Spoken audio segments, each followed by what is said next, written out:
Good morning students, this is a video lecture of class +1 physics. तो students आज हम पढ़ेंगे जी हम work done in an isothermal expansion. तो हम कंसीडर कर लेंगे एक 1 मोल गैस है एक सिलेंडर में परफेक्टली कंडक्टिंग वॉल्स में जो है एक इसमें 1 मोल गैस रखी हुई है जिसका प्रेशर P1 V1 और टेम्परेचर कांस्टेंट है। तो हमने इसको एक्सपेंड किया किस टेम्परेचर से, इसी सेम टेम्परेचर पे, और इसका जो प्रेशर चेंज हो गया P2 और वॉल्यूम चेंज हो गया V2। ये हमने चेंज किया।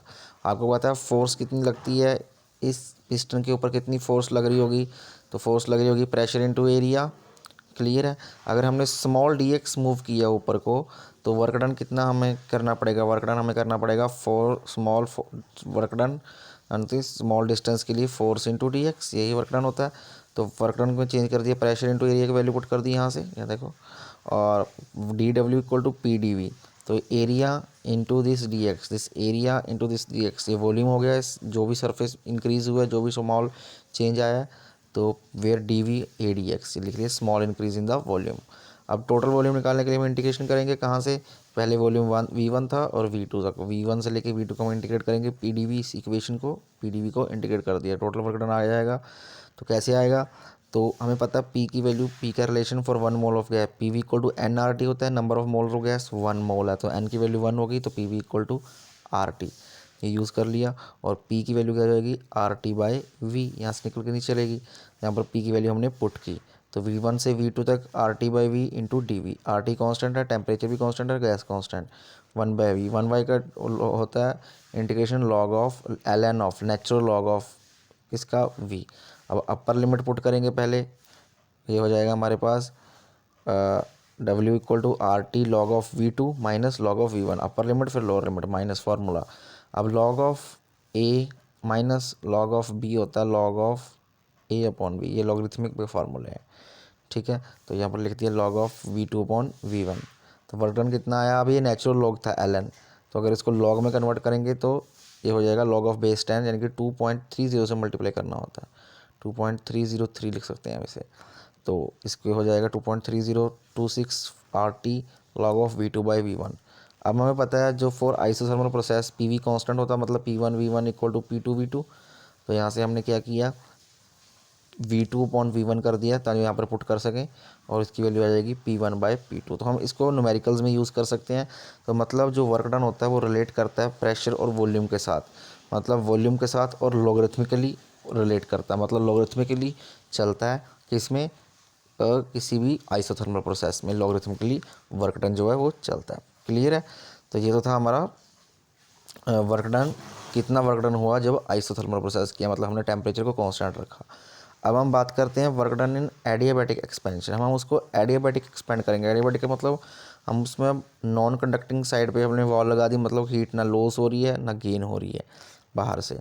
तो प्रेशर वही P1 V1 T1, इसमें टेम्परेचर कांस्टेंट नहीं है, टेम्परेचर P1 V1 T1 रखा, और dx हमने ऊपर मूव किया, वही फोर्स इसके ऊपर होती है प्रेशर इंटू एरिया, dw वही हो जाएगा A इंटू डी एक्स। तो चेंज इन वॉल्यूम dv होता है A इंटू डी एक्स। तो हमें पता है वर्क डन क्या हो जाएगा, एक्सपेंशन V1 से V2 ये हो जाएगा। बट इक्वेशन अब इसमें क्या होती है, क्योंकि उसमें थी p we equal constant, but इसमें p we gamma equal to constant का हमने पढ़ी थी एडियाबैटिक में, जो थर्मल एक्सपेंशन में एडियाबैटिक इक्वेशन में जो वॉल्स नॉन कंडक्टिंग होती हैं तो P V gamma equal to constant. तो गामा आपको पता था स्पेसिफिक हीट्स का रेशो थी, तो यहाँ पर पुट कर देंगे P we gamma equal to constant. तो पी की वैल्यू क्या आ जाएगी, पी आ जाएगी के बाय वी की पावर गामा, और हम लिख सकते हैं ऊपर वी की पावर, अगर इसको हटा के वी की पावर माइनस गामा ऊपर ले जाएंगे अगर न्यूमिनेटर में, तो पी इक्वल टू के गामा, ये देखो ये रहा।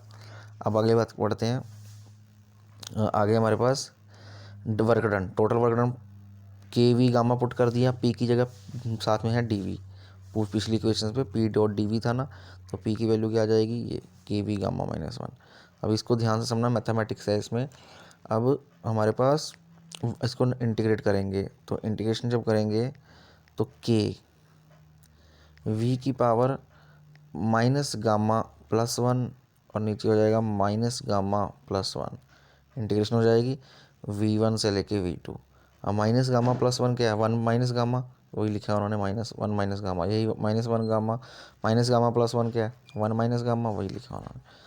तो 1 माइनस गामा कांस्टेंट बाहर आ जाएगा ना, 1 आगे ले आए ना, माइनस पीछे रख दिया उन्होंने, तो यहाँ से हो जाएगा V2, पहले हम पुट करेंगे V2 फिर माइनस V1, ठीक है। तो K कांस्टेंट बाहर आ गया, V2 1 minus gamma minus K V1 1 minus gamma, ये आपको क्लियर होना चाहिए। अब एडियाबैटिक प्रोसेस में P2 V2 gamma equal to P1 V1 gamma constant होता है ये चीज़, ठीक है। तो यहाँ पर हमने क्या किया, पुट कर दी वैल्यू इस K की जगह, K की जगह हमने P2 V2, जहाँ पर P2 V2 चाहिए था वहाँ P2 V2 पुट कर दिया, जहाँ P1 V1 गामा चाहिए था P1 गामा पुट कर दिया, और इसे सॉल्व किया, हमारे पास जो भी कैंसिल आउट हो गया ऊपर से, तो यहाँ पर हमने 1 minus gamma P2 V2 minus P1 V1।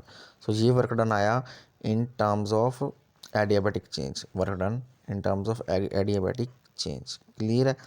तो यहाँ पर RT भी यूज़ कर सकते हैं अगर टेम्परेचर हो, क्योंकि इन्होंने 2-3 फार्मूले भी बना सकते हैं ना, ये तो प्रेशर इनटू वॉल्यूम आया, अगर हमें टेम्परेचर चाहिए होता तो वहाँ पर हम P2 V2 बाई RT भी यूज़ कर सकते हैं, तो वहाँ पर आ जाएगा हमारे पास फार्मूला, जी हाँ, RT2 माइनस RT1, तो यहाँ से R constant, T2 minus T1 by 1 minus gamma. यहाँ पे लॉगरिथमिकली ये वेरी नहीं कर रहा है, ये कर रहा है सिंपली किस पे डिपेंड कर रहा है, ये कर रहा है स्पेसिफिक हीट्स की रेशो पे, और टेम्परेचर पे डिपेंड कर रहा है, और प्रेशर और वॉल्यूम पे डिपेंड कर रहा है, डायरेक्टली डिपेंड कर रहा है। अगर हम वर्क डन देखें कहाँ पे, एडियाबैटिक प्रोसेस में, क्लियर है। अब बात करते हैं इंडिकेटेड डायग्राम समझ लेते हैं, वर्क डन की आइसोथर्मल और एडियाबैटिक प्रोसेस की इंडिकेटेड डायग्राम। देखो ये यहाँ से समझो, इसमें हमने क्या लिया, अब लेट अस कर लेंगे, कंसीडर कर लेंगे ग्राम 1 ग्राम मोल गैस है, ठीक है। जो कर्व ए बी है रिप्रेजेंट वेयर, यहाँ पर वॉल्यूम 1 है, यहाँ पर वॉल्यूम V2 है, प्रेशर P1 V1 है, ठीक है, V2 है यहाँ पर B पे, यहाँ पर P2 है। मान लीजिए कि किसी समय जो पॉइंट P है on A B, P N point P N A B, फिर पी क्यू इक्वल टू, यहाँ पर ये पॉइंट मान लिया किसी भी पॉइंट पे, यहाँ पर प्रेशर एंड वहाँ पर वॉल्यूम कितना है Q, ये देखो ये छोटा सा वॉल्यूम Q है, और ये जो छोटा सा पॉइंट हमने ले लिया, ये क्या है, हमारा प्रेशर है, ठीक है। Q R represent d V, ये चेंज इन वॉल्यूम हो गया, ऊपर जो पी एस है वो रिप्रेजेंट करता है दैट मीन की चेंज इन प्रेशर, छोटा सा, क्लियर है। तो हम इसको, इसकी एरिया को निकाला, P d V, area of strip ये बताएगी कि इसमें कितना वर्क डन हुआ है, किसी भी प्रेशर वॉल्यूम डायग्राम में उसका एरिया होता है, वो वर्क डन को रिप्रेजेंट करता है, क्लियर है। आगे हमारे पास isothermal change and adiabatic change का डिफरेंस, ये आपको अपनी नोटबुक में लिखना है, ये आपको होमवर्क है, बहुत इजी है, ये अभी सारा करा दिया मैंने। टेम्परेचर कांस्टेंट होता है आइसोथर्मल में, इसमें हीट कांस्टेंट होती है, ठीक है, ये सारा हो गया हमारा। तो आप इसको एक एक पॉइंट को स्टडी करें, और इसको आपको होमवर्क है, आपको अगर कोई पॉइंट नहीं समझ आएगा कल लाइव इंटरेक्शन में आप उसे पूछ लेना। आगे बढ़ते हैं, आइसोकोरिक प्रोसेस, बताइए आपको, वॉल्यूम इज़ कांस्टेंट, अगर वॉल्यूम कांस्टेंट रहेगा तो देखो यहाँ पर वॉल्यूम बिल्कुल कांस्टेंट है, यहाँ पर देखो, ठीक है ना, यहाँ पर वॉल्यूम आगे बढ़ गया, प्रेशर इंक्रीज़ हो रहा है, सिर्फ वॉल्यूम कांस्टेंट, तो ये लाइन आएगी।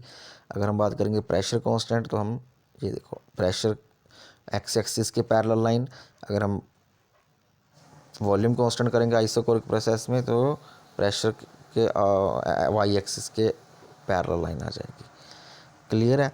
तो आइसोबारिक प्रोसेस में प्रेशर फिक्स होता है, तो आपको पता है प्रेशर अगर कांस्टेंट होगा, सो वर्क डन कितना होगा, mu r T2 minus T1, area आ जाएगा इसके अंडर वाला एरिया,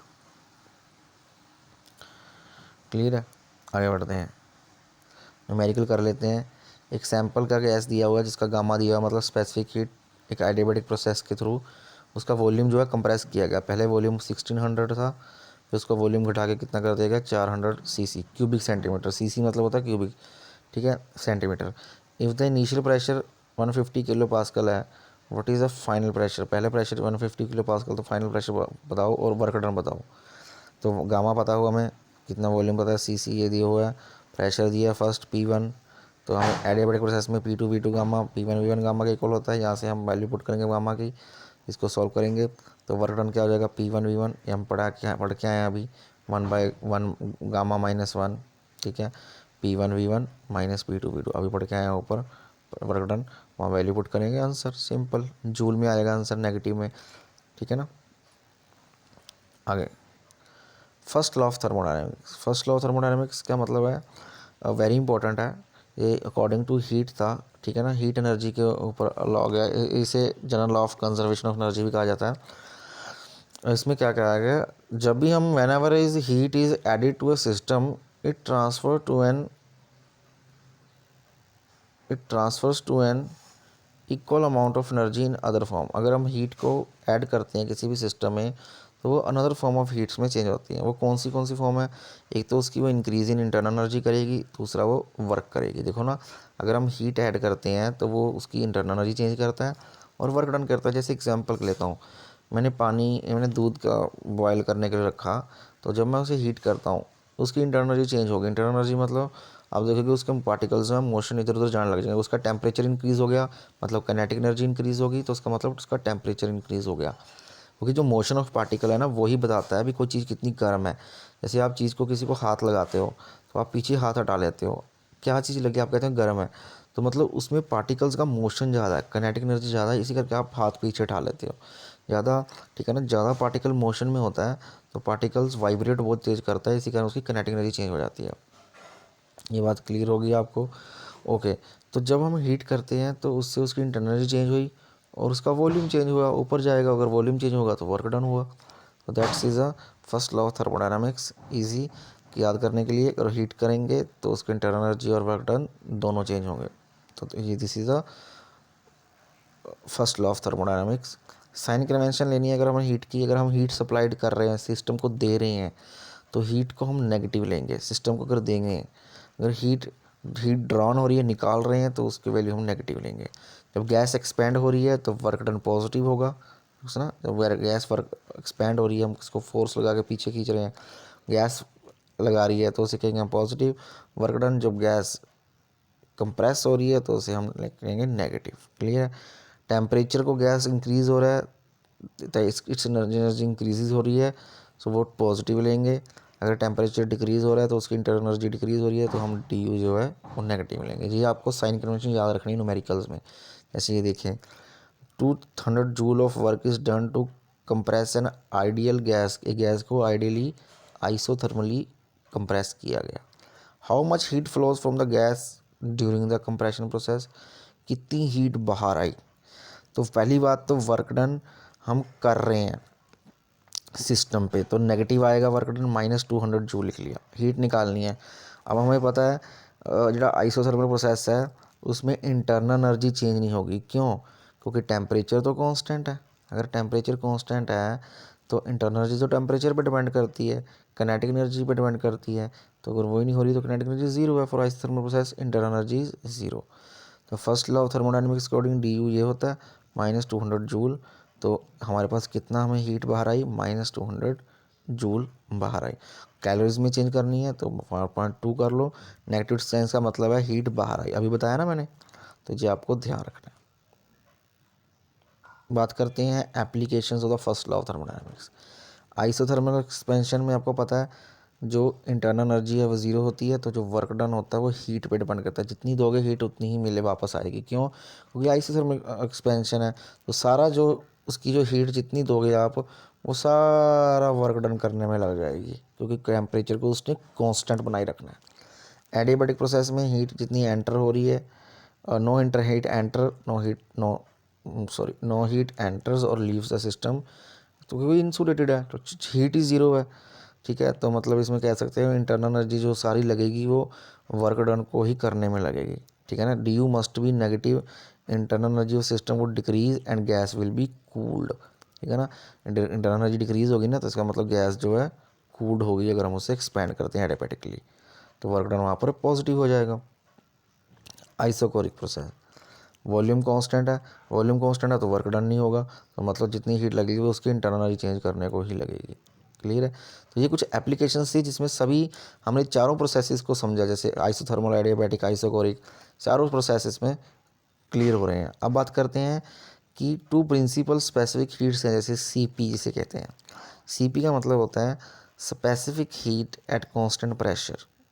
सीवी का मतलब होता है specific heat at constant volume पे हम किसी चीज़ को, किसी स्पेसिफिक हीट, पर्टिकुलर हीट्स की वैल्यू को ले रहे हैं। तो एक मेजर फार्मूला कहते हैं इसे, वो बहुत इंपॉर्टेंट फार्मूला है major formula, MEYER, Mayer's formula कहते हैं इसे। बहुत इंपॉर्टेंट है, तो ये फाइनल में आ सकता है, तो आप ध्यान से लिखें। First law of thermodynamics can be used to establishing the relation between two principal specific heats of a gas as detail वो। कंसीडर कर लिए एक मोल गैस है, सिलेंडर में पड़ी है, पिस्टन में, जो कि परफेक्टली फ्रिक्शनलेस है, ठीक है ना। हम ये अज्यूम करके चलते हैं, P V T be the initial pressure, volume and temperature of the gas. ये क्लियर है आपको। लेट गैस को हीट कर दिया कांस्टेंट वॉल्यूम पे through small range of temperature d T, ठीक है। तो amount of heat supply to the gas, अब उसे कांस्टेंट टेम्परेचर पे हीट किया तो कितनी हीट अप्लाई करेंगे 1 मोल गैस को। 1 मोल गैस है n specific heat constant volume into d T temperature, ये आपको ध्यान रखना है। नंबर ऑफ मोल्स 1 है तो सी वी डी टी, ये आपको हीट याद रखनी है, ठीक है। Where C V is the molar specific heat, molar specific heat कहते हैं कांस्टेंट वॉल्यूम पे। एट वॉल्यूम रिमेन्स कांस्टेंट क्योंकि डी वी ज़ीरो है, सो हमारे पास वर्क डन क्योंकि ज़ीरो हो जाएगा ना, वर्क डन सिर्फ क्या हो जाएगा, ज़ीरो। तो सिर्फ इंटरनल एनर्जी ही चेंज होगी। सो हम यहाँ पर वैल्यू पुट करेंगे c v d t, d q की जगह ये फर्स्ट लॉ ऑफ थर्मोडायनेमिक्स लगाया यहाँ पे, और डी यू वर्क डन तो ज़ीरो है, तो हमारी इंटरनल एनर्जी चेंज हुई सी वी डी टी, मतलब कांस्टेंट वॉल्यूम पे उसे हीट किया। कैसे, इसका मतलब क्या है, जैसे एक प्रेशर कुकर है, उसका ढक्कन लगा दिया, सीटी जो ढक्कन लगा दिया उसका, और उस प्रेशर कुकर को हीट किया, उसका वॉल्यूम कांस्टेंट है, उसको हीट किया तो कांस्टेंट वॉल्यूम पे। Okay, let the gas be now heated at constant pressure, उसको कांस्टेंट प्रेशर पे हीट किया, क्लियर है। Same range of temperature d T when its volume increased by small. अब स्मॉल मतलब कि अगर सपोज कर लो उसको ढक्कन लगा दिया, ढक्कन को उठा दिया, तो प्रेशर तो कांस्टेंट है ना, कौन सा एटमॉस्फेरिक प्रेशर तो कांस्टेंट लग रहा है, बट उसका वॉल्यूम इंक्रीज हो रहा है। तो इसमें दो वर्क होंगे, एक तो कुछ हीट जो है उसकी इंटरनल एनर्जी चेंज करेगी, जी यू डैश, जिसको हमने डी यू डैश लिखा, कुछ थोड़ा सा वर्क डन होगा क्योंकि वॉल्यूम इंक्रीज हो रहा है। तो सी पी डी टी मतलब कांस्टेंट प्रेशर जब हम पे हीट करते हैं तो कुछ इंटरनल एनर्जी चेंज होती है और कुछ क्या होता है, वर्क डन होता है। तो d U dash equal to d U, ठीक है ना। तो डी यू डैश इक्वल, ये सी वी डी टी था, हमने पहले पढ़ा, आगे दिखाते हैं। हाँ, as the rise in temperature cases in two cases in the same, temperature तो राइज हो रहा है, बट इंटरनल एनर्जी किस केस में चेंज हो रही है, वो चेंज हो रही है टेम्परेचर पर डिपेंड कर रही है। तो इंटरनल एनर्जी प्रेशर वाले केस में चेंज हो रही है। तो सी पी डी टी, क्योंकि हमें पता है इंटरनल एनर्जी तो दोनों में सेम चेंज होएगी ना, ठीक है ना। तो हम डी यू डैश की जगह डी यू लिख सकते हैं और सी वी डी टी लिख सकते हैं, वही लिख रहे हैं यहाँ पर उन्होंने, प्लस पी डी वी। अब यहाँ पर सी वी वाली इक्वेशन इधर कर ली, सी पी माइनस सी v into d t common कर लिया, पी डी वी। हमें पता है according to standard gas P v को आर टी, एन कॉन्स्टेंट है क्योंकि सॉरी एन की वैल्यू 1 है, number of mole of gas 1 है। P d v equal to r d t, ये आपको क्लियर होना चाहिए क्योंकि हमने इसको डिफ्रेंशिएशन कर दिया both side, P d V small volume, यहाँ पर स्मॉल टाइम।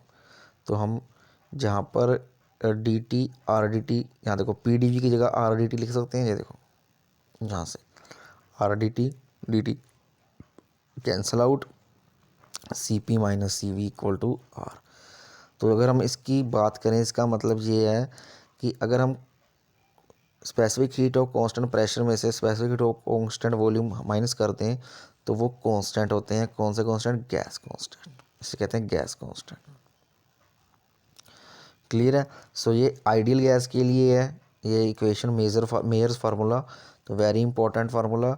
आज हम इतना पढ़ते हैं, कल हम लाइव क्लास में इसे आगे स्टडी करेंगे। Thank you. इसके न्यूमेरिकल प्रैक्टिस कर लेना और इसके जो भी है मैंने आपको होमवर्क दिया है वो सॉल्व कर लेना।